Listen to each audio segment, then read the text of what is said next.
North Korea running scared? Japan joining U.S. nuclear war chariot strikes fear in Kim. North Korea's leader appears to be panicked by Japan's plans to climb aboard the United States war chariot as it prepares for a war breaking out with the communist regime. KNA, the media mouthpiece for the North Korean regime, has issued a ranting as well as false statement accusing Japan of crafty military actions and getting on the war chariot driven by the U.S. and to realize the dream of re-invasion of Korea.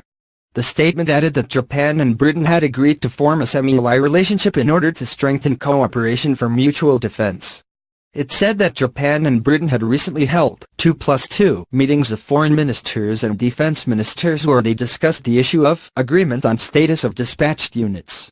They also identified the issue of stepping up the research into a medium-range missile to be mounted on fighters, which the two countries had carried out as a common project for 3 years, and thus produce a trial missile which will be miniaturized with a long-range strike capability.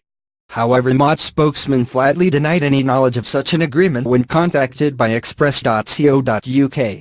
A Foreign Office spokeswoman also flatly denied any agreement had been made, although added that joint talks between the two countries' foreign and defense ministers were due to take place shortly, before Christmas, however stated that as the talks had not yet taken place nothing had been agreed. KNA also went on to accuse the Japanese reactionaries of various actions, including attempting to inveigle other countries into joining in with military action against North Korea, making territorial claims, and using the pretext of aid as a way of conducting military operations. The communiqué concluded with a chilling prophecy: Japan should face up to the situation and should not run amok. If it opts for invasion, in cooperation with overseas aggression forces including the U.S., it will only face self-destruction. The statement followed after Japan said that it would arm its fighter jets with the latest air-to-surface missiles in response to the growing threat of North Korea, as tensions across the region continue to escalate. Defense Secretary Itsunori Onodera revealed today the money would be spent on equipping the Japanese Air Force with high-tech missiles from the United States.